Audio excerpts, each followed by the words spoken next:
First of all, ladies and gentlemen, I welcome you back on the show. We are excited to have Squadron Leader retired Ali Hamza back on the show. Before we start the show, I want to address a few comments that we had on our last videos. Apparently, Ali Bhai, viewers didn't like me interrupting you a lot. So first of all, for that, apologies, all done in good faith, all done to extract as much as information that we could get from our guest. And plus, if you have been following us, they were mostly those people who joined us for the first time. We've actually covered this topic very with like a, a lot of depth. So we've had Carl Zhao on the show, a Chinese journalist who is very good at technology, military technology. We had Air Marshal Saeed Khan Sahab retired on the show. We had Khalid Chishti Sahab on the show. We've had Ali Bhai's shows, two shows before that show happened. So all of the people who, although I'm known to give a lot of time to my guests, so all of the people who think that I was not giving much time to Ali Bhai, I'm really sorry, but you have to go back and see that we didn't want any information to be repeated. Ali Bhai, welcome back on the show. How are you? Thank you very much. Ji. Alhamdulillah, I'm good. Hope you are fine also. And personally, I have no problem with you because you ask pertinent questions. So, but if the viewers have this, so you as a host, maybe you should listen to them also. But from my side, I have absolutely no problem, and I have like this. I don't see this as an issue because, like, we are both Alis. So, as Ali Bhai said, that he never interrupts, like in a way that he's trying to stop me or anything. So it's just like because he wants more information for the audience. But anyways, so it's up to him. He's the host, and personally, I think he's a very good host. So I really enjoy with him being on his show. Thank you, Olivia. Thank you very much. Means a lot. So let's start off on a different toe so our audience knows that what questions can do to conversations. So there are a lot of jets being purchased, a lot of jets being delivered. See, if we make out a picture that America goes ahead with Saudi Arab and delivers its F-35s, Alibai, how is a jet delivered? Is it like boxed up? Is it like taken apart first and then put into a box? How is an unboxing of a jet happen? Have you ever seen a jet unboxing or a helicopter unboxing or boxing? Both of them? Just a question, random question. Okay. So basically, what you need to understand is that depending upon the agreement, the Saudi agreement, as I said in my last video with you also, that it's still not signed, and whether they are going to deliver them, when they are going to deliver them, etc. It's all still there is a lot of fog there. But to answer your question, basically it depends, as I said, on the agreement because right now there are many countries. For example, I'll give you an example of some F-35s of even British, the Royal Navy and Royal Air Force. For some, I think months, even some years, there were some F-35s which stayed in America. They were sold to British, but they stayed in USA. I don't remember, it's a Texas or Arizona base, the name of that base. So they were stationed there for the training of the pilots. Similarly, there is an Italian lead-in fighter trainer. It's a light aircraft, not exactly a trainer, but also not a fighter, so something in between. We called it LIFT, LIFT, lead-in fighter trainer, advanced trainer for fighter pilots. So Qatar, I think they have bought some M346 from Italians. However, those aircraft are not present within Qatar. They are at the school or the flight academy of Italy, and their pilots, the Qatari pilots, they go there and they fly on them. So basically, that's what I'm trying to tell the audience, that it all depends that whether those aircraft are being delivered or not, or whether you have bought them, they'll stay with the original manufacturer, and your pilots will go there for training for some time, maybe a year or so, etc., and then they will be delivered. So if the aircraft are already completely fly worthy, then it is possible that they can be delivered without this boxing. They just fly, and they can, we call it ferry, ferry, ferry flight. So in that, the aircraft is just going from one country to another, one base to another. So it is very common that even your own pilots, like if you just Google the first F-16 pilot, Air Marshal Shahid Latif, retired, he comes on media, many people know him. So he, as a squadron leader, there is a picture that he is landing in on January 15th, 1983 in Sargodha Air Base. And so the pilots, Pakistani pilots, they ferried those F-16s. from Mirages in 1967, MMR from USA. USA. Like you have a route from USA, yeah, you come to Europe, then from Europe to, so it's a whole ferry route, etc. So you can plan that. But basically, the point is that either the American pilots, if they are delivering to some country, or your own pilots, if they are trained, they can ferry those aircraft. Similarly, I was like MM Alam, a big name, I think everybody knows. He was the first among the first pilots who ferried the Mirage aircraft in 1967 from France. So from France, it comes to Pakistan. Now that's all like different. Like if you have to sort these issues out, that there is an aircraft which cannot definitely fly from France to Pakistan or from USA to Pakistan. So then you have to make a ferry plan that okay, I'll first land there, I'll refuel there, maybe stay a night in Turkey or maybe in Saudi Arabia, etc. So that's your plan of the route. But if you have decided that we are going to fly these aircraft, then you'll definitely sort these things out. They are just secondary. However, if the aircraft are not in a flyworthy condition for any reason, for example, again, I'll give example of Australian Mirages. In 1990, Pakistan Air Force bought some Mirages from Royal Australian Air Force.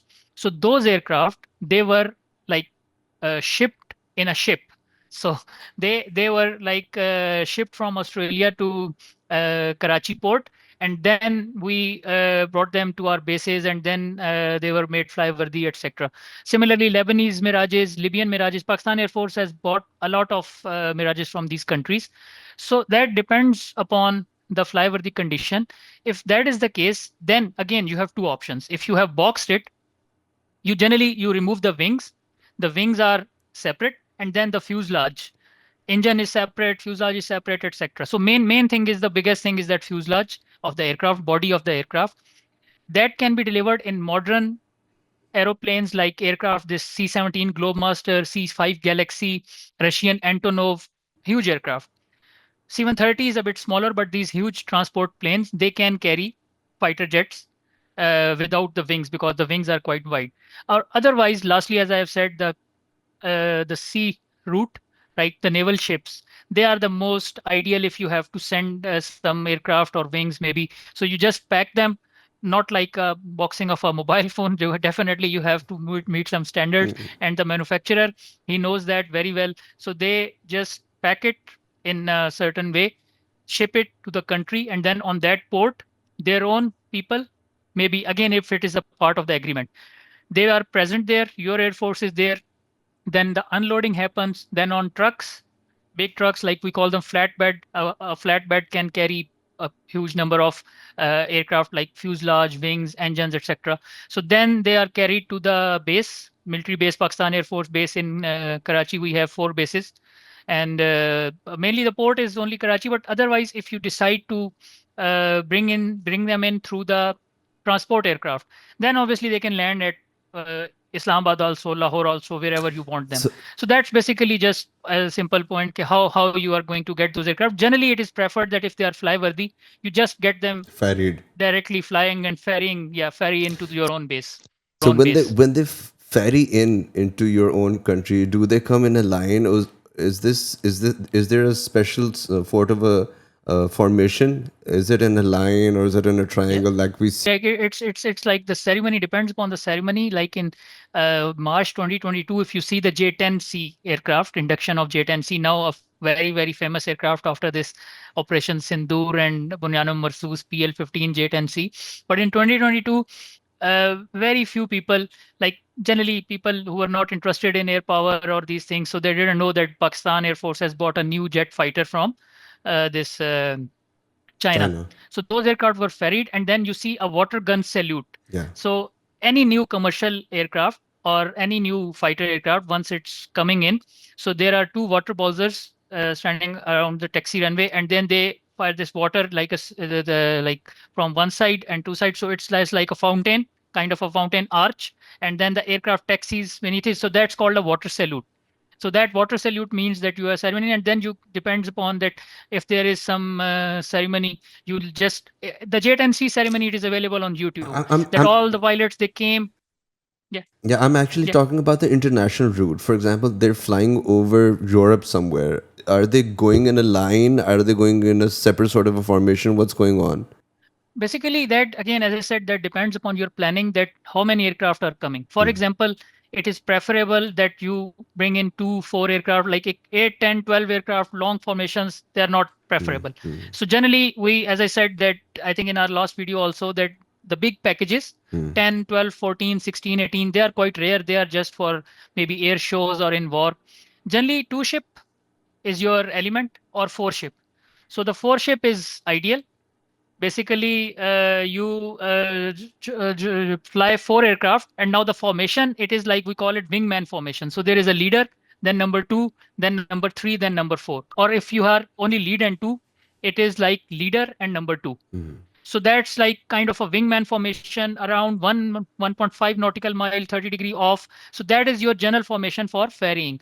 The formation which you were talking about, that like arrowhead or close formation, that is for showmanship. Once you are ferrying in, you will maintain a ferry formation. This wingman with maybe visually with your leader, but 1 to 1.5 nautical mile apart, loose formation, etc., maintaining speed. Once you are going to come close to your landing runway, where people are standing or watching, so before that, you can call your formation that, okay, we will go in an arrowhead formation, we will go in close formation, just to show the people that before landing we are coming like this. But the whole way in from Europe or China, you cannot come in that close formation. So, That is just for the audience. Yeah, so Aliba, I yeah. saw that ceremony. So you're telling me that those J-10Cs landing were the first time they were landing on Pakistani soil? This is a very good question. I think that they landed Before. a day before. Yeah. Yeah, and then they again took off, and then it was like ceremony because the prime minister came and Yeah. everything or so on. Yeah. Because directly once you are coming from China, there are many issues, because if your prime minister is standing there, chief of the air staff is standing there, and because of weather or any issue, the aircraft has to divert. Let's say they are coming from China, and the aircraft, because of any emergency or weather, they decide to land at Peshawar or at maybe Skardu or any other airfield. So the chief and prime minister, they'll have to wait in vain. So generally, it is preferred that they I think they came in a day early, Yeah. and then once all aircraft were present in the Kamra Air Base, the next day the Prime Minister and the Chief, once they came, they again took off, and then they landed back with that water salute. And then they all in the pilots, they once came out of the aircraft, they marched, and then they were wearing their helmets also, and then they saluted the Chief and the Prime Minister and all that ceremony. But I don't think that they were coming directly from China at that same very day, because in international route anything can happen. So that's why I think you have to have that 1 to 2 days breather as a cushion. I don't know if there's cash on delivery or you pay head first, but we hope You have there to pay. comes a time. Yeah. At least you have to pay first. There is no cash on delivery for aircraft, but let's see if you can make an app, and I'll just order maybe 10 more J10C or 20 more J10C, and then I'll pay cash on delivery. So that app would be nice for Pakistan Air Force. Talking about a good delivery, there's sometimes the wrong delivery as well. What happens is Israel dropped 6 bombs, out of which didn't go off one. And it was a GBU 39B, a bunker buster bomb. And President Trump is asking for it back. He's asking back. He's saying that I want that bomb back. Firstly, we civilians, it's like very funny. Someone asking for bullets that couldn't hit the targets back. Give me back so I can give it back to the Israelis and then they can come back to you. How? First of all, tell us about something about the GBU 39 and what kind of aircraft carries it, and then I'll take you on another question. Okay, so basically GBU 39, we call it SDBs, small diameter bombs. They are quite advanced than the older Mark 82 or Mark 84 Mark series. So there is like different. The lighter one, 500 pounds bomb is Mark 82, then 1000 pounds Mark 83, and then the heavier Mark 84. They were iron bombs or dumb bombs.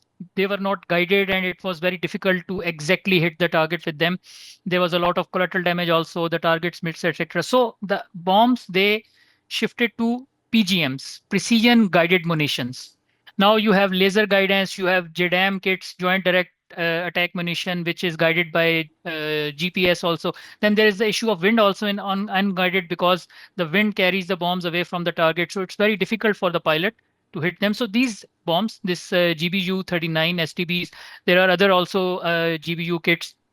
This, I think, the this massive ordnance penetrator MOP on used by B2 on Iran. I think it is GBU 57, if I'm not wrong. I don't Yep. remember exactly the number, but the point is that GBU prefix is with these bombs, which are guided bomb units. GBU is guided bomb unit. So GBU 39, one of the latest guided bombs, precision guided munition.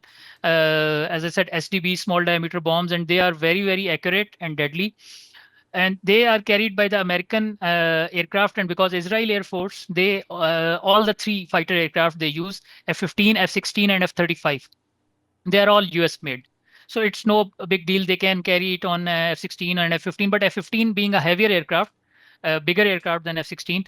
I think this Lebanon attack and Israeli F-15 Air Force, they dropped 6 SDBs, this GBU-39, and one of them, it did not explode, and now the Americans, they are worried that they have, because the bomb simple like a bullet. You said in defense of Trump, a bullet or a simple bomb is different from GBU, because actually the bomb is not a problem. It's just one iron body with gunpowder and explosives in it.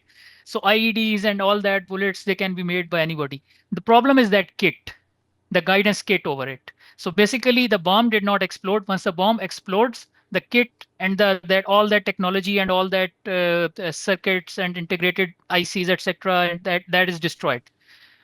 However, if the bomb did not explode, so that means that the bomb is now there with that kit intact on it. So again, as I said, bomb is not a big problem. The kit, the technology used being in that guidance kit is the issue.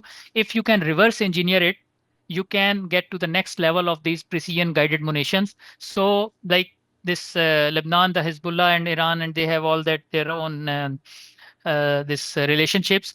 So I think Trump and the Americans are worried that if they hand over that kit, again, the bomb is something which can be made by anybody, but and secondly, it can explode also. So you have to the fuse in the bomb. You have to diffuse it so that it does not explode, and maybe it's going to kill you anyway. So that's why the bomb, I think it would have been diffused. The kit, the guidance kit would have been removed from the bomb. And now that is the $1 million question, that where is that kit? So the Americans actually, they want their kit back. What they're asking for, if they get the bomb back without the kit, it is no good. So you read it, that give us our guidance kit on that bomb, give us back. So that kit, if it is given to Iran, or maybe uh, China is now a big power, so China have their own technology also. But for many other middle powers, that is something very, very important, and that innovative technology can help maybe Iranians or maybe any other country if they get it. So they can make those guidance kits for their own bombs. And then there also their dumb bombs or iron bombs or unguided bombs, they can be converted to PGMs, the precision guided munitions, and then they can hit the targets very accurately. So basically that technology of that guidance kit, that is the main issue. So a bomb that explodes, it's dangerous, and a bomb that doesn't explode is also very dangerous. For Americans, actually, the new American bombs, actually, it is a bigger problem. If the bomb does not explode, right, they are actually more, like I'll say, in hot waters, because now that secret, that technology in that kit, that can go to anybody in the world. So they are, I think, they are quite worried, and they will do anything to get that bomb, rather that get kit back. However, let's see what happens. But as I said, that I think most probably Iran is the most probable candidate which will get that kit through Hezbollah or any other proxy in the region. But There should be some time bomb attached to these bigger bombs. Like once it's out of the bay in 30 minutes, even if it doesn't explode, it should explode on its own. I mean, it should be a simple calculation, no? Yep, you're talking about self-destruction features. Some of the missiles or something they have, but in these bombs, as I said, because the bomb is quite cheap and it is like produced, mass-produced, and then you just attach a kit. A kit, it can be this laser-guided bomb kit, JDAM kit, or range extension kit. So that kit is just applied. If you increase these things in that the list of additions to the bomb, like the self-destruction feature. First thing, definitely the budget will increase. Secondly, with self-destruction feature, there have been issues that if there is some problem in the mechanism, the bomb can explode in the warehouse also. Like if you are getting it ready for the like installation on the aircraft, and then somehow the clock is starts ticking, just like very oversimplification, and then after 30 minutes or 40 minutes it is still on the aircraft, right?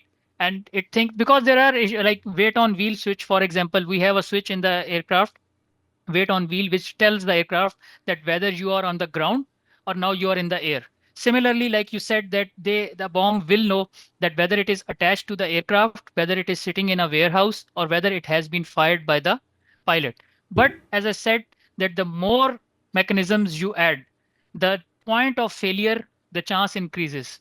So it is not economically feasible also. And then, as I said, that there may be some more issues also. I'm not like very much this weapons engineer, maybe some weapon engineering guy can tell you more about it, but I don't think so that there is some self-destruction feature in these bombs.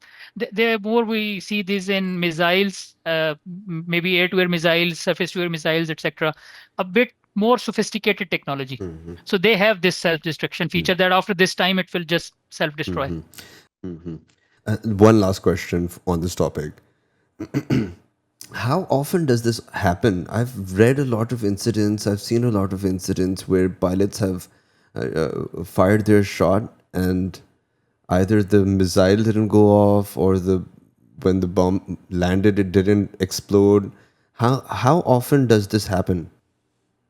So it is difficult to quantify, but like subjectively, I'll say that it is not very rare and it is not very common. So, but in a percentage, I think a good bomb or missile, it fires at least 80%, more than 80%. But as I said, that it is not unheard of, and especially in old bombs, this GBU-39, they are like new technology, so I'm sure it will have this better statistics than this. But the older bombs or the older missiles, air-to-air missiles, whether they were sidewinders or BVRs, etc., the ratio was quite high, and it was very, like I'll say, common that if you are going to fire four bombs, maybe one of them did not even detach from the aircraft. So we call it hung bomb.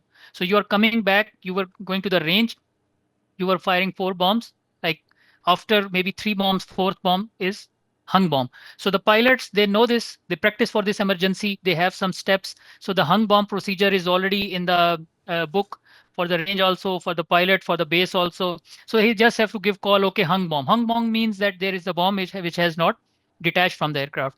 Then this unexploded, it is also again on the range or in army firing range. It is common that many of the bombs were dropped or maybe missiles, etc. And one of them was unexploded. Then you have to make it safe. As I said, the weapons engineers, they have their tools, they have their like procedures that okay, we'll go open this panel and this fuse, we'll cut this wire, etc. or whatever. So as I said, with modern technology, the rate has increased. So I'll say for a good bomb, it should be at least more than 80%. So it should be less than maybe 10% or 15% chance that a bomb has not exploded or the bomb has not fired. But as I said, it is not something which is unheard of. It happens, in especially during the war. Okay, one more. Um, how does the pilot get to know that my bomb didn't explode? I mean, is the bomb still connected to the aircraft when it lands? Does something bleep on the screen, or does people just count those bombs on the ground as they explode? How do you confirm? I think again for these bombs, like which are once they are gone from the aircraft, you cannot know what's happening to Mm, them. You can guide them with laser guidance, that there is mm, a laser guidance pod. So you just point the laser at the target and the bomb is following the laser. mm, But I think that these bombs, they're not sophisticated enough that they have some data link mm, or they have some, they are sending signal back to the aircraft. So the pilot does not know. mm, And maybe this is from you, we call it BDA, bomb damage assessment or battle damage assessment, that another aircraft or yeah. the same aircraft, it is making a video or it can see that, okay, six bombs were dropped. I can count five explosions Mm, in that video. So the sixth one was maybe a dud, or human intelligence on the ground, that you have maybe somebody there, or as I said, ISR, intelligence surveillance reconnaissance aircraft, that is listening to the people there, radio communications, etc. It is also making video, or it is like maybe, as I said, in contact with some human source on the ground, which is telling them, because commandos, they can infiltrate. They have this their own equipment. I don't remember the name, but as I said, this laser guidance, the the commandos or SSG commandos or any other special forces, they can infiltrate, and then they can lace the target with that equipment, and then the bomb, it just follows that laser on that target and it just hits the target. mm, So if there are those people on the ground, they can also confirm that whether there was an explosion or not. But I think the pilot directly, he has no way of knowing mm, through any communication or electronic signals that whether the bomb has exploded or not. mm, mm. Okay, so we're moving on towards the next section of the conversation. China and Japan are going back and forth. China, especially. China jets are locking in Japanese jets. So we're talking about J-15s locking on F-15s, J-35s locking on F-35s. Is that true? So for now, it like J-35 was, I think, not involved in this incident. Okay. A J-15 locked the F-15. Yeah, J-15. However, Okay. like I said, yeah, so the J-15 is the naval variant of this Su-30, Su-35 series. Basically, we call them flankers, the Russian flankers, Su-27, Su-30, Su-34, Su-35.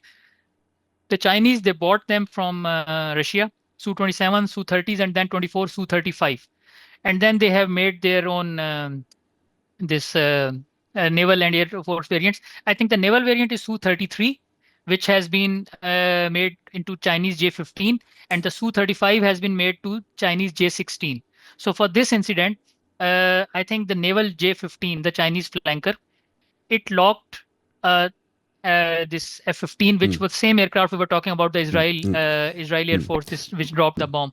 Yeah, yeah. My So question, F-15s are these my American. question is, can this happen? Does this happen on purpose, or can someone log by mistake as well?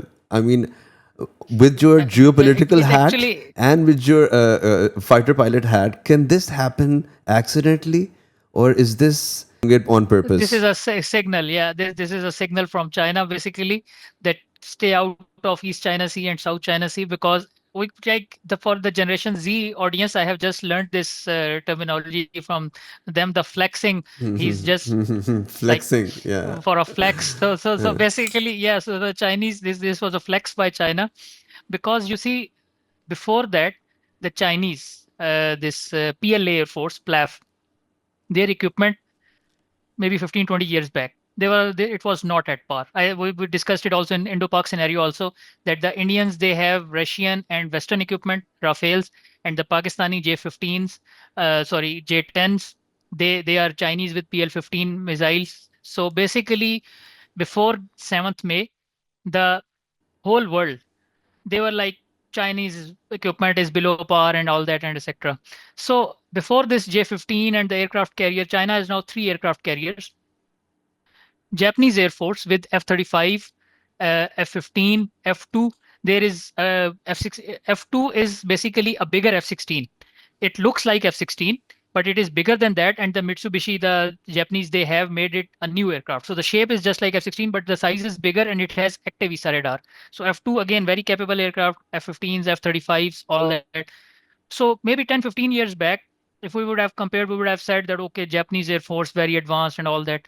Now, after this Operation Sindoor and all that, the world knows. And this 4th September Chinese military parade also, there were a lot of new weapons in that parade by shown by China. So basically now I think everybody knows that the Chinese Air Force, the PLAAF, is on a next level. Maybe only USAF is better. Number one, USAF, and then PLAAF second.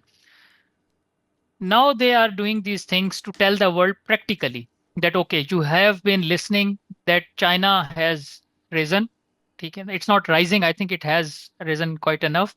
So now it's time to tell you practically that this is our backyard.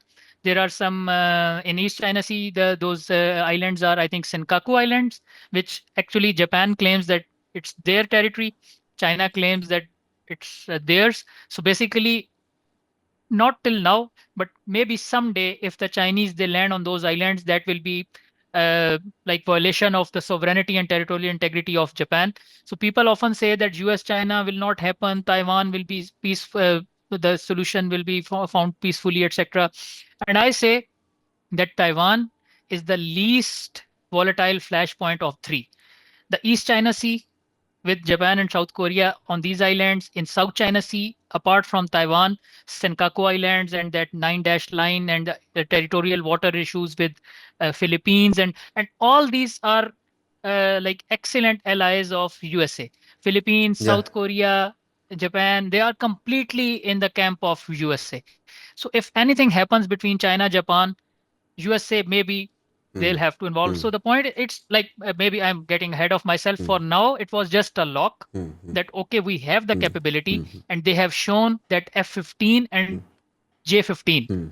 If something happens, the J-15 has an edge over the American-made F-16 of Japan, right? So it was just a signal that the capability Is there? is now better than you. Yeah. So So now how? when Yeah. I don't know when they're going to do something, but yeah, please go ahead. Alibhai, how does this locking happen? I mean, there are two ways. First, you can do like manually. I've heard now there's glasses, and the glasses can detect where you see, and then they lock it. How does it happen now? Basically, again, two things. At the long range, you have to lock with the radar. The As I said in the previous video also, that there are two types of missiles. So basically, what is locking? Just understand that the locking means that now I can target you. If I have to fire a missile on the target, first I have to lock it, right?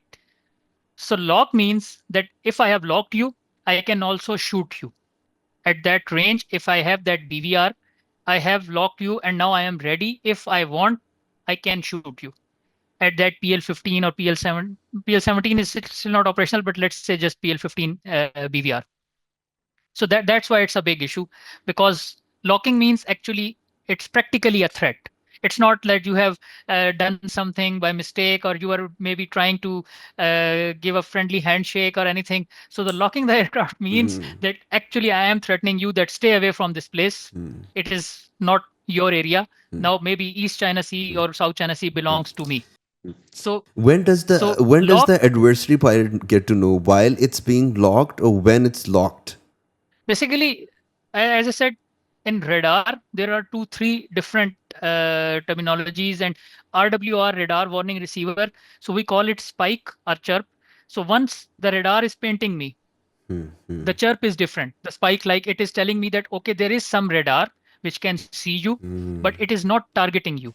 Once it locks me, that it goes into the targeting mode, that spike changes, because the electromagnetic, this frequency and the wavelength for generally watching, like generally again, maybe okay, like you said, your audience is at a quite a higher level of air power. So I'll add some technical terminologies. So basically, we call it track while scan. That there is one radar mode that you see all the aircraft. So in track while scan, the aircraft radar, it is not focusing on one target. It is just throwing its electromagnetic, all these signals in all the directions. And I can see, okay, one, two, three, four, five. I'm watching these five aircraft. Now I decide that, okay, out of these five, this one is a bandit or adversary, and I want to target him. So I will lock that target out of those five.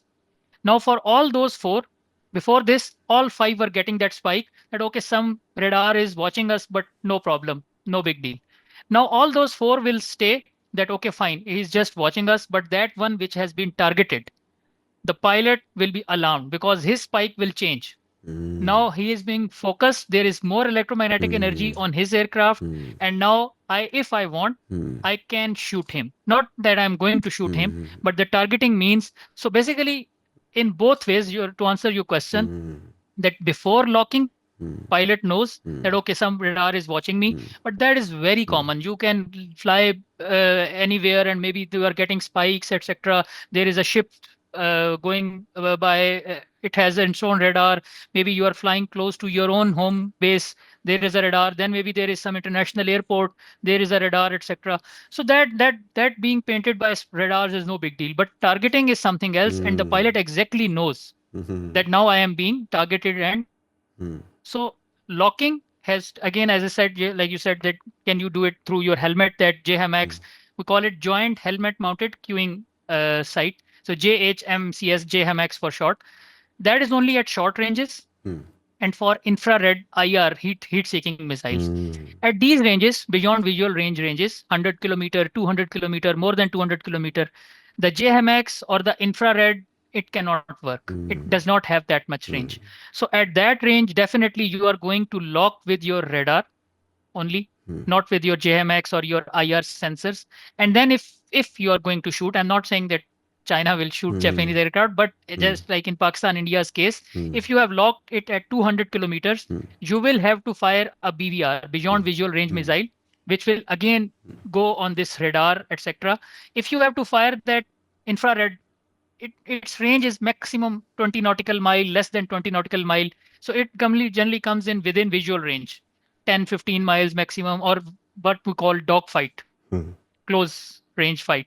So that's why this JMX or that targeting and locking, it cannot be used in this scenario, this Japan and this China, because at long range, you have only one option for locking and firing. It is radar based.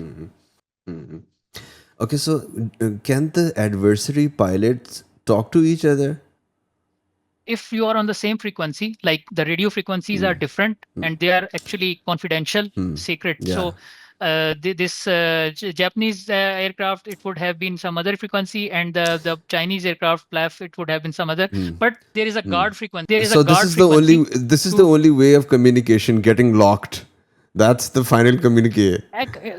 kind of, because like I said that this is a threatening environment, maybe a combat or aerial battle, whatever you want to call it. Like Pakistan and India, both aircraft, before Indians had fired those bombs on Pakistani, this Bangladesh, Bahawalpur, and this Azad Kashmir and this Murid Ke.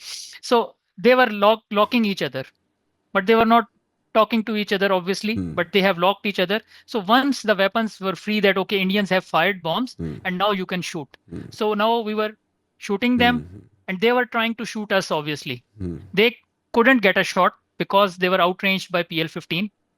But exactly that is what they were trying to do, shoot us, and we were trying to shoot them. And because of our PL-15's range and active visa of J-10 and all that, we have covered all that. So we shot them, their 7 jets and one UAV. So similarly, that F-15 pilot, I don't know, maybe if he was flying like in a peacetime mission, etc., so he would have just alarmed and what the hell is going on and things like that. But if, let's say, he decides that, okay, I'll also lock this aircraft, then it will come down to the range of the these radars. And because, as I said, that this J-15 and active visa and the Chinese, they are on a new level. So I think that even if he wanted to lock back the Chinese to communicate in this threatening manner, I don't think so he had the range, in my opinion. So that's actually what Chinese wanted to tell him, that okay, if I want, I can lock you, but even if you try to lock me You at this can't. range, you do not have the capability. Yeah. Okay.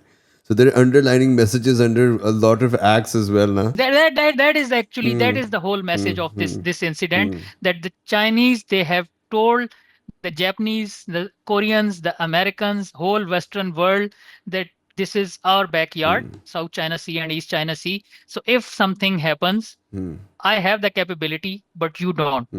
Right now, F-35 and that stealth and American Navy coming, and that's something like, we are going to World War III, so I'll not go there. Just keep it to regional politics. That the Chinese, they have the capability which is far greater than the American allies in East Asia. This, whether it is Philippines, whether it is Japan, or whether it is South Korea. So, talking about the US, Pakistan just had US just okayed upgradation of F-16s. Tell us more about that. What's going on? Okay, so uh, very, very hot issue, because there is a news in the center, and then there are two extremes. Pendulum swings to this extreme, and then pendulum swings to this extreme. So we'll call this right extreme, right side Pakistani extreme, and then left side Indian extreme. Okay. So the news is very simple. You have a laptop or you have a mobile, iPhone, etc., and then there is an update by the company which is necessary to keep it relevant and at par. So the F-16s of Pakistan Air Force, they need those software upgrade, and there those Link 16. I'll talk about them also. But just it's simply an update, nothing else. I'll not call it upgrade, because upgrade means that some capabilities, new capabilities coming. So let's just call it an update. Now coming to the extreme, Pakistani extreme, they are calling it No, that no, we no. are Wait, wait, going wait, to wait. upgrade First, our, first, first. yeah. What are the upgradations? I've heard. Okay, so Yeah, update, yeah. So I'll talk about. I'll just call it update. You want, if you want to call it yeah, upgradation, you can call it. yeah. But there Block are mainly, the 52, most Link important one is the, 16, something systems, and yeah, yeah. yeah. So link 16, 92, link 16 basically. So the most important of all this is these 92 link 16 systems. Now, what is link 16? Link 16 is basically your TDL, tactical data link. Data link is like, we were talking before, that that bomb is speaking to that pilot and telling that whether it has exploded or not. So data link is something like your SMS or WhatsApp, that the pilot, one pilot in one aircraft, he is seeing that, okay, this there is an enemy, there is an enemy, and there is another pilot on in another F-16 or any other aircraft. He cannot see the enemy, but this pilot, he can message him through his data link, transfer data, and then that pilot, which actually he is not in that area, he knows exactly what's going on. His situational awareness becomes better because he has been told through the data link by the other pilot. So basically, data link is, simple terms, it's a messaging and data transfer software. The Link 16 is the standard NATO. They are going to Link 22, but for now they are using Link 16. So that means that whether you are flying a Rafale, a Gripen, a Eurofighter, or any American system, you are on the same page. Once you are flying, when NATO is flying maybe 100 aircraft, 150 aircraft in Europe or in exercise Red Flag, so they can talk to each other and tell them that, okay, this is happening, and all that. So that is basically TDL, tactical data link. Now, Pakistan has made its own. We call it link. Some call it Park Link. Some call it Link 6, Link 17. It is mainly for the Chinese J10C, JF17, our radars, ground-based radars, and our SAP 2000 ARI AVAX. Right. The American Link 16, the US Link 16 and our F-16s, it is not right now. It is not speaking to the Link 17 because of these Chinese systems involved in all that. However, we can talk F-16 and J10C, let's say they can talk to each other not directly, but through a third party, maybe the SAB, AVAX, or some ground-based station. So the F-16, there is Link 16 and F-16, and there is a Link 16 and let's say SAB.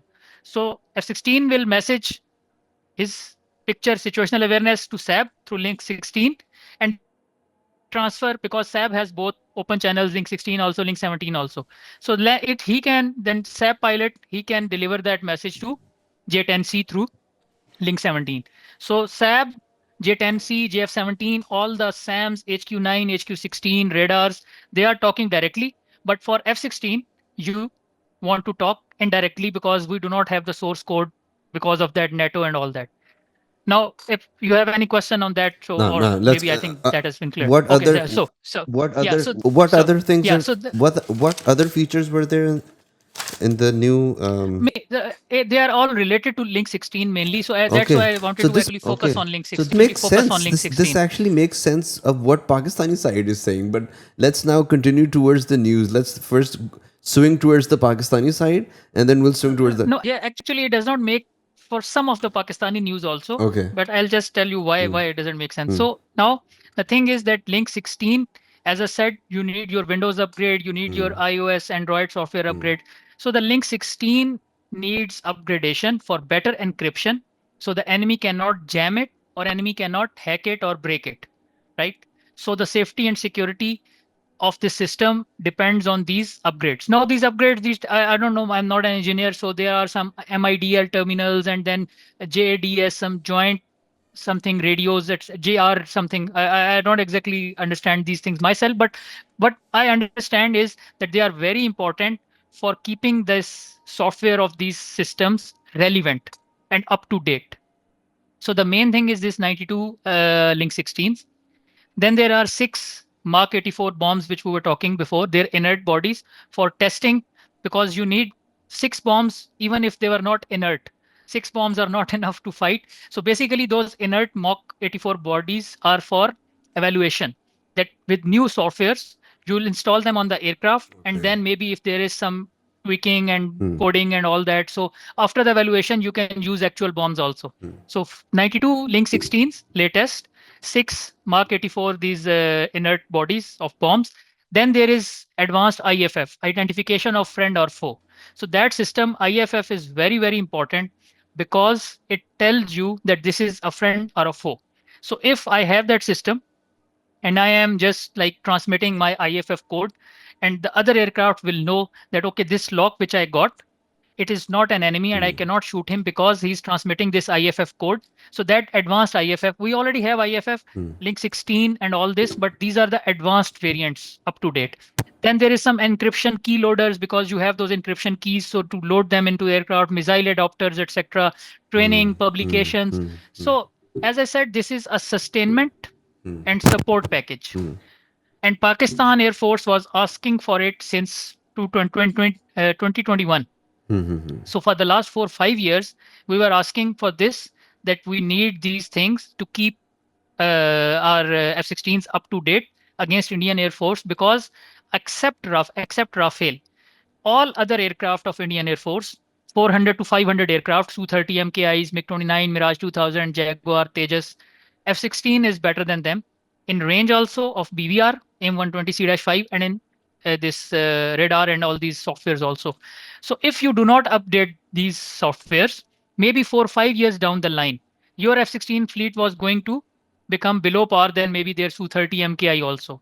So this is very, very important for your updating your softwares, keeping them up to date and relevant. Now with this package, F-16s, inshallah, till 2040, 15 years more, they'll stay ahead of all the Indian Air Force aircraft. As I said, except Rafale and these Eurofighter, they are in another league, but rest of their 400, 500 aircraft, F-16 will stay ahead of them. So now coming back to the pendulum, some of my Pakistani brothers are saying that this is that F-16 V kit upgrade. We have the latest variant F-16 Block 52. Block is like, you just say like version 10, version 11, version. So F-16, F-16 Block 15, Block 20, Block 30, Block 40, and then Block 52. Now UAE has Block 60, and the latest F-16 variant is Block 70, 72, which is F-16V. We call it F-16V also. Now, as I said, the Pakistan Air Force only has Block 52. Rest are MLU or Block 40, they are below it, and the best is Block 52. Now, if I want to upgrade this Block 52 to 72 standard, I need VKits. VKits means active ESA radar, new radars, new electronic warfare suite, and then weapon packages AIM-120 Delta, because I have C-5, AIM-120C-5. So AIM-120D-3 is the latest. So many of the Pakistanis are saying that this deal is that upgradation from Block 52 to Block 72. Unfortunately, maybe it will break their hearts, but it's not that deal. It's not that upgradation, right? I'm hoping that that will happen too, maybe in near future. But for now, this is just an update, a sustainment and support package. Inshallah, if we see the VKits and this Block 52 is upgraded to Block 72, that is a whole new level of capability, inshallah. And we will talk about it once something concrete we see in news or anything. For now, it is not that. Many people are claiming it on the right extreme, but I would like to bring them back to center, that no, it's not that upgrade. Now coming to the other extreme of our neighbors. The Indian media. Yeah. So I always I have never in my last video also I said Abhinandan is very professional and all that, and Indian Air Force is very professional, and I would never like to belittle anybody. If somebody is your adversary, you just fight them on the battlefield. Otherwise, why will you abuse them or anything like that? So point is that I always thought of these Shiv Arur or these defense journalists as educated people, objective people who talk about reality. Of course, they are Indians. They are Indian patriots. They have to take side of India. I understand that. But if you are intellectually dishonest and you are Mm. peddling propaganda, that goes against your credibility. So I have what anyhow, Khair, well, hope you have got the point. Shiv Arur, I was so much disappointed. He is saying that this confirms that Pakistanis have lost those six Mm. F-16s, which are Air Chief Marshal AP Singh's. He goes into hibernation. Then he wakes up after three Three months months. of Operation Sindoor, and he says this many. Then he again goes into hibernation. Then he wakes up again after a month or so, and then six F-16s, two C-130, two AWACS, itne J-10, itna J-17, and all that. So now from this deal, Shiv Arur, the great defense journalist, has inferred that Pakistan definitely has lost those F-16s, and now they are going to buy those new F-16s. And I was like, "Kidhar jaएं?" Buying new aircraft, they will come in Pakistan. You will see, you cannot hide it. It's not like you are going to a grocery shop and you are saying that, okay, I want to buy maybe some cigarettes, and my father, he will see and just give me under the table, etc. And then I will lie that I have not bought it. And it cannot happen. If Pakistan was buying new aircraft to replace those so-called losses, everybody from USA to Pakistan to India to Europe would know. No new aircraft will come. Shiv Arur is, I don't know, he is lying intentionally, or maybe he is thick. I'll not comment on that.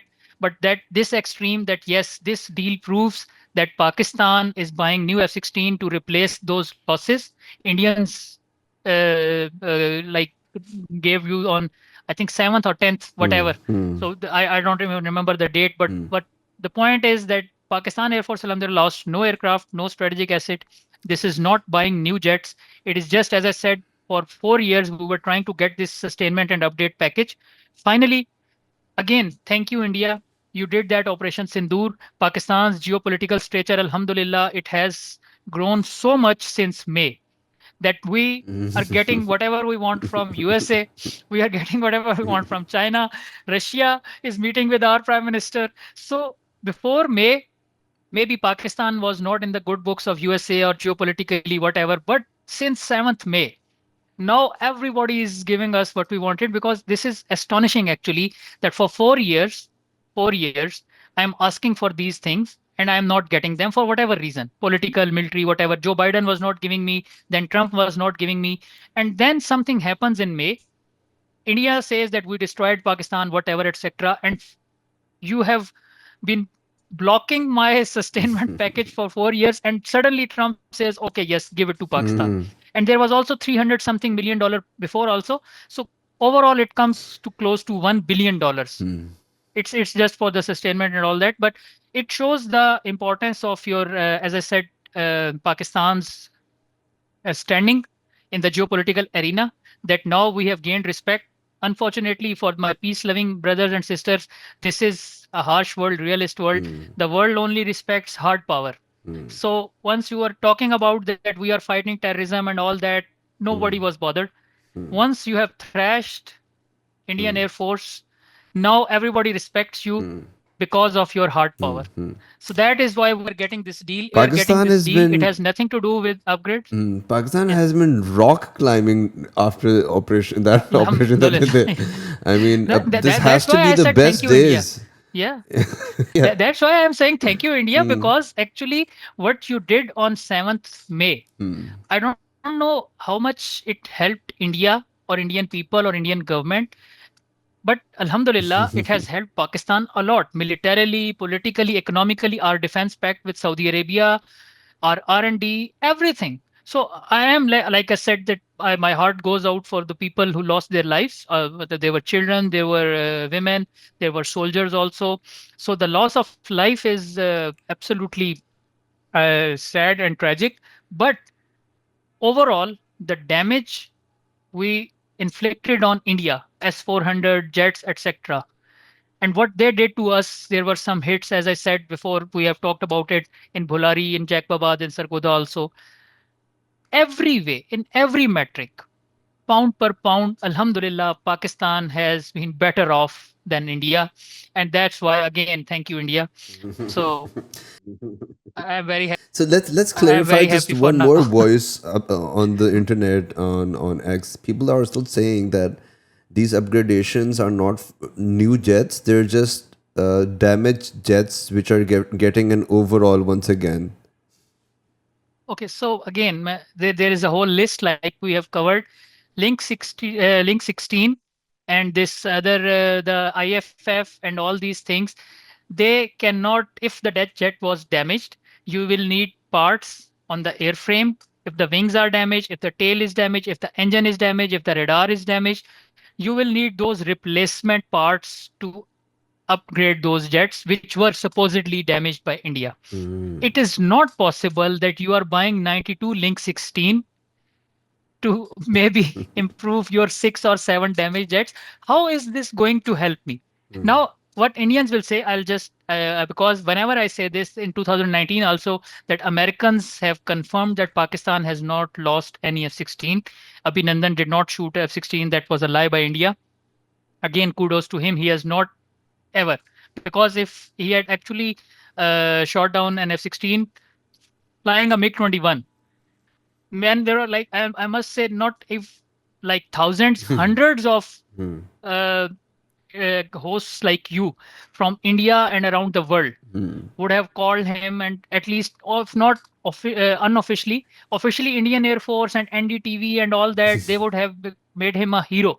He has not even spoken in one interview directly saying that I have shot down a Pakistan Air Force F-16. So I mean, but the main point here was that whenever you say that, just listen to Americans. The Indians say you have bought American media also. We have so much money. We can buy BBC, we can buy CNN, and the Americans, they are lying for Pakistan because they are afraid of their market crashing down. And there was on this Tejas crash also, there was an Indian, I think he was a retired lieutenant general or major general. He said that America gave us subpar engine, flawed engine, because if Tejas would not have crashed, it would have destroyed the F-16's market. So the Americans, it's a conspiracy that they are trying to destroy Tejas project. Otherwise, Tejas will just outsail them in the whole world market. So Indians, they are on a next level of delusion. This Bollywood delusion is just beyond me. Let's take this on onto another section. Oman is giving 20 Jaguar fighters to India. What's going on here? Basically, Jaguar is a fighter which is obsolete, and no other country in the world is using it right now.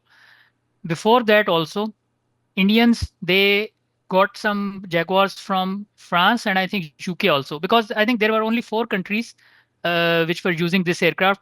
UK and France, they made it. It was a joint venture. Then French Air Force, Royal Air Force, they inducted it. Then India bought it, and then Oman. So only 4 air forces around the world. Now UK has retired it, France has retired it, Oman has retired it. Indian Air Force, because again we'll go towards Tejas brother, the Tejas issues, that is just killing Indian Air Force. They are crying and they cannot do anything about it. The Jaguar, like MiG-21, should not fly anymore, but because there is no Tejas as replacement, and they do not have option to buy any other jet also. 114 Rafale deal and Su-57, and these are all news for now. There is no deal to, in like, for example, if I just say that even in the next week, I assure you that the only confirmed aircraft that Indian Air Force is getting from foreign manufacturers are those 26 Rafale M. Other than that, in 2025, December, like maybe half a month more, in this year, they will not sign any more deal. We will see what happens in 2026. If a deal is signed in 2026, then they'll maybe 3, 4, 5 years timeline, and then they will get more Rafale or Su-57 or whatever. For now, they are really, really in hot waters. They need jets, but they do not have any option. So now coming back to your question, that is why that around those 100 Jaguars in 6 squadrons, they are obsolete, should be grounded. Their engines are underpowered. They can maybe shoot Rampage missile, Israeli missile, etc. Indians like to claim that we have upgraded them, Darren 1, Darren 2, Darren 3 upgrades, etc. I know very well as a pilot that those aircraft, they are not at par with the modern jets. But unfortunately for Indians, they cannot retire them. Now, once you cannot retire them, and the other air forces have retired them, so you just go and ask them that please give us your all that scrap and all those jets. So whatever we can get out of them, maybe 1 or 2 or 3 instruments, or maybe some Ah, wings and spare anything. parts. So these 20 aircraft, yeah, they are just, I'll not say junk. Hmm. Junk is a very, very harsh word. So let's call it scrap. So once you get that scrap, then Hindustan Aeronautics Limited, they will see that out of those 20, what can I get? They cannot fly. Those aircraft, they are in no Hmm. condition to fly. These are not new jets, or these are not even second-hand jets which will add numbers to Indian Air Force. They are just like a Hail Mary, that you just out of those 20, maybe some wings, maybe some other parts, maybe some hydraulic pumps, etc. Because Jaguar instruments, or these Jaguar parts, spare parts, they are not being manufactured by France or UK anymore. So if you have to fly those Jaguar 6 squadrons, unfortunately for them, that they have to rely on this uh, okay, scrap or junk or whatever you call them. But in short, just to clarify for the audience, that these 20 jets, they cannot fly. They'll just be cannibalized. We call it cannibalization. It's an official term. So you cannibalize it.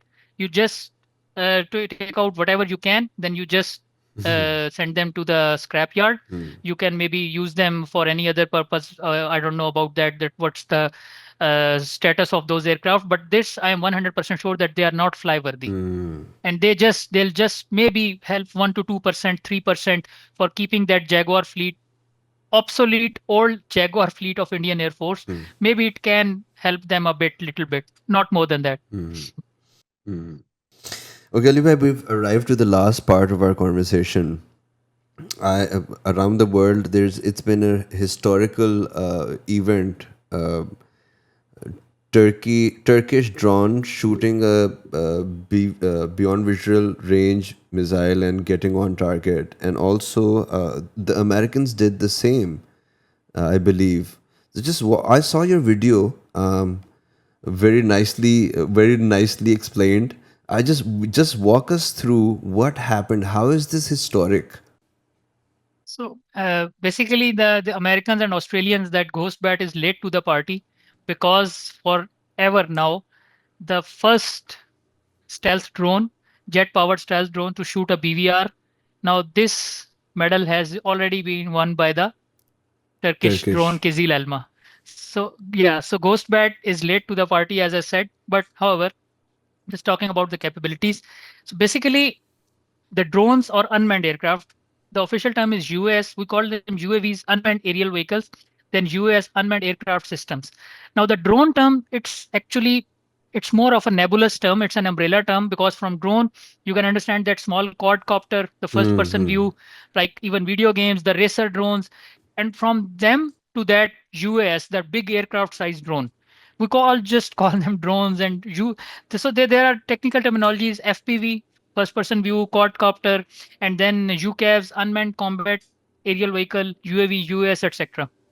So now, coming to this aircraft size drone, not the small FPV and swarm drones, etc. That's a separate thing, but it is important in every role. But the most important thing is that Türkiye, their company Baykar, which stands for Bayraktar Kardeşler, Bayraktar Brothers.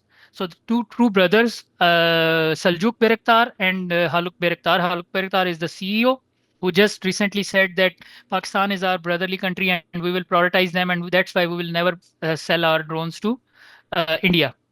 And the other one is CTO, Saljuk Bayraktar. He is the chief technical officer. So once these you see these drones with these like slow speed propeller engines, and they are not stealth. So as I said in my video also, that the Houthis in Yemen, they have shot down around 23, 24 MQ-9 Reaper drones of United States. And if we count from 2019, I think the number goes to 28 to 30. So the drones, they are quite vulnerable in contested airspace because of their slow speed.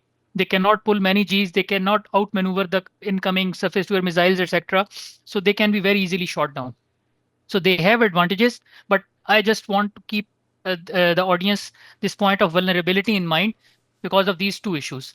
Now, what Saljuk Bayraktar said in I think 2013-14, that I want to build a drone or a this US or UCAV which can do anything which a fighter jet can do, a manned fighter jet. So a manned fighter jet has a jet engine.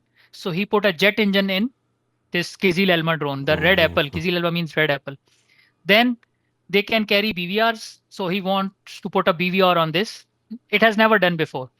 He put a BVR on that. Guk Dugan, again, made in Turkey. It was the BVR was also indigenous. Then Murad Active Visa Radar by Aselsan. Aselsan is again a Turkish company. And the CEO of Aselsan, Ahmed Aliyov, I think his name, if I'm not forgetting, or Aliyok. I'm sorry, my Turkish brothers, if I'm Mhm. mispronouncing the names, but so they were flying in two F-16s. Seljuk Birektar, he was in the back seat of one F-16, and the CEO of Aselsan, he was in the back seat of another F-16. So the five F-16s flying, there was one camera ship behind, I think, and then four in formation with Kizil Elma. So both of them, they are civilians, but they were flying because the Turkish chief said that this is not done by Turkish Air Force or Bayraktar or Aselsan. This is a whole Turkish effort. So our nation, our private companies, our government, TAI, Turkish Aircraft Industries, Turkish Air Force, they are all stakeholders in this project. So Wow. this is something this I am explaining it in detail because this shows you that the capability aside, Hmm. the vision and the comradeship and the strategy, Hmm. that is something extraordinary. I really love this about Turkey, Hmm. what they have done. So now you have jet engine, you have a BVR and the stealth drone, which cannot be picked on the camera. We talked about stealth aircraft, this J-35, F-35, that the RCS radar cross section is so small that you cannot see it maybe at 40 kilometer, 50 kilometer, 60 kilometer at the radar. And because it is jet engine, it is fast moving speed and it can pull Gs Wow. and more than 9 Gs of F-16, because F-16, it pulls 9 Gs, and then the pilot, he'll just go Hmm. like this G loss of consciousness. Hmm. But because there is no brain in Hmm. the UCAF and there is no blood draining from the brain, so no, absolutely no danger of loss of consciousness. So you can maybe turn with 15 Gs, 20 Gs, 25 Gs, Oh my and there God. is no pilot and he will not fade out. So again, that is something extraordinary. Now, coming to the weapon testing, I think on 20th November, they simulated a kill. The Kizil Elma, like we talked about this locking in China and this Japan. So Kizil Elma locked a Turkish Air Force F-16 and simulated a kill. That, okay, I have shot this F-16 down. So after this simulation, I think on 28th November, they went for the live firing. And they fired that BVR. It hit the target drone, high-speed target drone, and history was made. Never before in the history of air power this has happened. Now, Ghostbat is, I think, because I don't know, both the stealth drones are jet powered, both have fired BVR, both have, I think, same capabilities. But I'll just wait for the comparison because they are still being evaluated and tested. The one thing I'm sure is that the price of Kizil Elma is lesser than the Ghostbat, because the Ghostbat, it is, I think, joint venture of Australia and USA. The weapon was MRAM M120, which is made in America, Raytheon RTX company. So the things pile up and it becomes more expensive. But because the Turkish drone, it is all made in Turkey. So that's why it is very cheap. I think 30 to 40 million dollars, if I'm not wrong, is the price tag for Kizil Elma. And Australia has signed a 900 around 900 million dollars deal for this six ghost bats. I'm sure technology and all those things would be included in, but even if you bring the price down to maybe 60 70 million dollars for one ghost bat, and I'm just like spitballing, I don't know exactly for now, but I am 100% sure that the price of Kizil Elma would be lesser, quite less. It may be half the price of Ghostbat. So even if the this is capabilities are equal, the price means that countries like Pakistan, we are a brotherly country for Turkey. So I am hoping, really, really hoping that by the time in maybe 1 to 2 years, Kizil Elma is fully operationalized and Turkish Air Force is inducting, inshallah, we will see that the Turkish Air Force, after Turkish Air Force, Pakistan Air Force is getting. I just read yesterday Yes. that this Turkey, yeah, they are planning, they already have, this Baykar has production facility and warehouse in Mm-hmm. Nestap Alpha of Mm-hmm. this Rawalpindi. Okay. But I think they are now expanding Mm-hmm. and they will start production of their drones, a TB2 and a Kinchi in Pakistan also. And then once Kizil Elma is operationalized, if we are already in that relationship that I am producing all the Bayraktar drones here, so there is no reason to doubt that Kizil Elma will also not be produced in Pakistan. But as I said, let's just say that as I said before, that let's not get ahead of ourselves.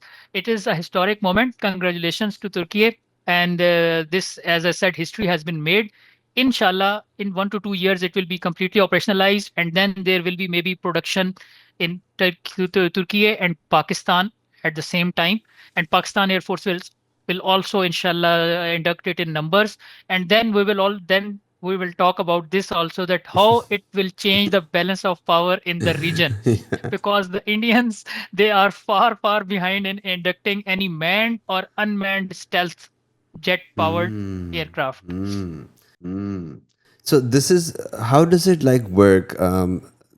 The jet, the jet with the man, it flies off first, and then this follows, or this flies off first, and then that No, follows. basically, I understand your question. It can work in both modes. Like one is autonomous, that if there is no manned aircraft, I still don't need F-16 or any other, right? So Kizil Elma can take off, it can fly controlled by a pilot from the ground, right? A controller and operator, or in an autonomous mode, like in with Hmm. AI advancements in AI, I can program it that okay, you will take off from here, you will go towards this target, you will complete this mission, air, air to ground, or standoff jammer SOJ in electronic warfare, and then you will come back and land, right? So this autonomous mode or a controlled by a pilot, it's like oversimplification, like a video game, a joystick and video game, but it's more complicated than a video game.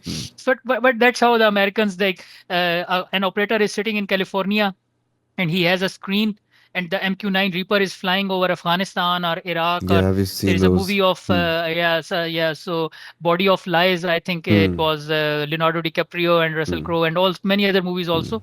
So basically you can control a UCAV from ground also, or it can go in autonomous mode, or the third thing which you said, this manned and unmanned, we call it loyal wingman, or Americans call it CCA, collaborative combat aircraft, and Pakistan Air Force, or generally China, and we call it MUMT, manned unmanned teaming. So the MUMT means that there is one manned aircraft and it can fly with maybe one, two, three, four unmanned these drones, and then you can control them, or you can give away them mission that okay, I will do this and you do that. So like two wingmen, two manned aircraft flying leader and two, instead of two manned aircraft, you have one manned aircraft, and then three, four, five, six, whatever, depending upon the technology and advancements in AI, whatever you can control with your data link, this link 16, which we talked about. So you'll need a data link which should be encrypted, because if I am talking to that drone through a data link and the enemy, it cuts the signals and jamming, encryption, etc. So then the drone will have to go to autonomous mode. And if the AI is not up to date or anything, it can crash also, etc. Things like that. So basically, data link, encryption, AI, cyber. space-based assets, this multi-domain operations. This is the future of air power. Now this one pilot flying and one pilot flying and both fighting dogfight of Second World War, and that era is gone. Now you need these multi-domain operations of drones and as I said, cyber space, artificial intelligence, laws, lethal autonomous weapon systems. This recent exercise, Warrior 9 with China, we have seen those the robot wolves are like those combat dogs. They are they have four legs like a wolf or a dog, and then there is a body of that robot, and it is going into that battlefield and Amazing. commit like yeah, so completing its missions, different parts of mission. So AI and this robotics and this unmanned drones, they will be this inducted with the manned aircraft. And lastly, many people in my life I have heard Tom Cruise was also asked this question in the movie you have seen, Top Gun Maverick. The general says that the era of pilots is over. Now it will be unmanned drones. And he replies, maybe, sir, but not today. So I don't see the pilots being completely replaced by drones, at least in my lifetime. But having said that, because this was a question asked to me many times, Hmm, so you hmm, didn't ask hmm, this, but I hmm, just hmm, wanted to hmm, just hmm, clarify it hmm. that right now I see that this manned unmanned teaming and this multi-domain operations, this is the future of air power. However, for next 30 to 40 years, I don't see that the human in the loop or human on the loop will be replaced by human outside the loop, that there is no human, no manned aircraft, and only drones are going and they are completing the mission. And that is something sci-fi or movie. There is a movie called Stealth. So that is a bit on the future. But with manned aircraft, you will see a lot of this technology. Kizil Elma, that's it's a milestone. Ghost Bat, it's a milestone. Pakistan is working on it. India, even they have Indians, their programs go into delays, but at least on paper, they have this program CATS. So Combat Aircraft Teaming System, I think it yeah stands for. So they as I said, they are behind, but China, USA, Turkey, Pakistan, we are all doing this because this is the future of aerial engagements and warfare.